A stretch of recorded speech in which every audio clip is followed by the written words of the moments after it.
क्या होता है जब हम रोज़ाना हनुमान चालीसा का पाठ करते हैं, नित्य पाठ करते हैं?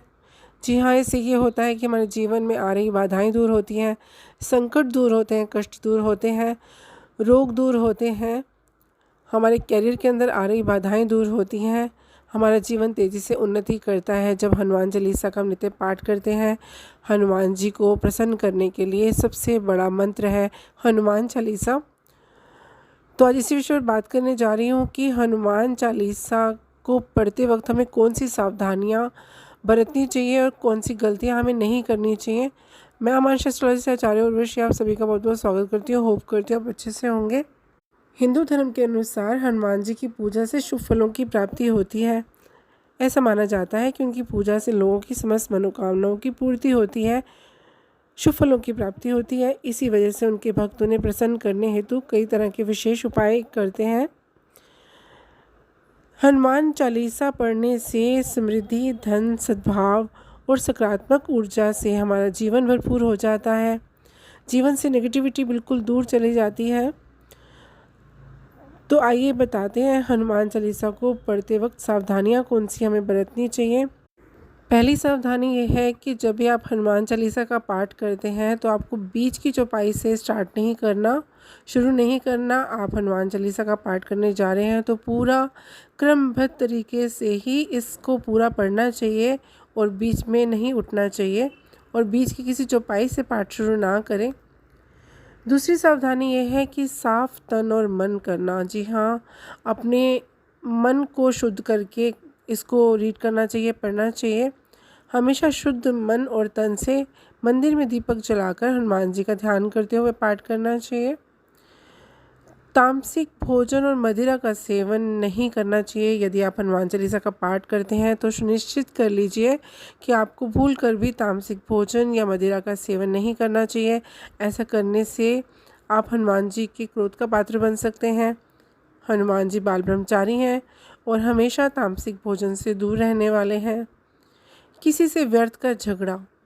यदि आप हनुमान चालीसा का पाठ करते हैं तो ध्यान रखें कि आपको भूलकर भी किसी निर्बल को सताना नहीं चाहिए, किसी से व्यर्थ में झगड़ा नहीं करना चाहिए। यदि आप हनुमान चालीसा का पाठ करते हैं तो ध्यान रखें कि आपको किसी का अपमान नहीं करना चाहिए, किसी के लिए अपशब्दों का प्रयोग नहीं करना चाहिए।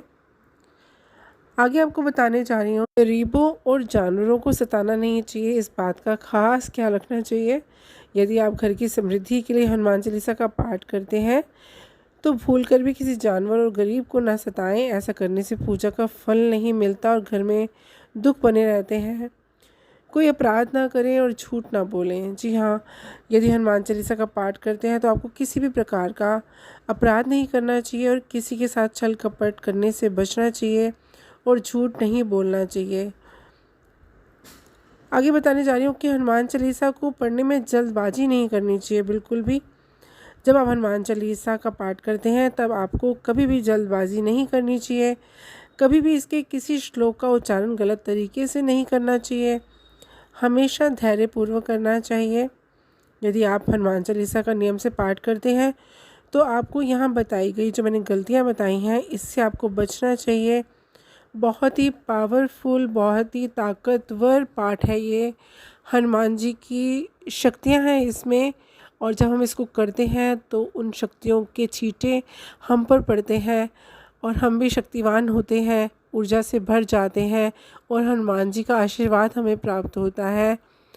तो हमें सुनिश्चित करना चाहिए कि जब हनुमान चालीसा का हम पाठ करते हैं, अगर आप रोज़ाना पाठ नहीं करते, आप मंगल और शनिवार के दिन करते हैं तो उस दिन आपको ये चीज़ों का ख़ास सावधानी रखनी चाहिए।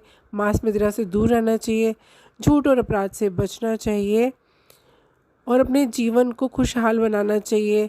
और एक बात और मैं यहाँ मेंशन करना चाहूँगी कि मंगल या शनिवार के दिन आप हनुमान मंदिर में अवश्य जाइए और वहाँ पे जाकर के देसी घी का दीपक जलाइए और अगर पॉसिबल हो सके तो वहीं खड़े होकर के हनुमान चालीसा का पाठ कीजिए। इसको करने से क्या होगा, इसको करने से आपको अनेकानेक शुभ फलों की प्राप्ति होगी और आपका जीवन खुशियों से भर जाएगा। आप ये अवश्य कीजिए। मेरी जानकारी पसंद आई हो तो लाइक कीजिए, सब्सक्राइब कीजिए, शेयर कीजिए। खुश रहिए, स्वस्थ रहिए। धन्यवाद।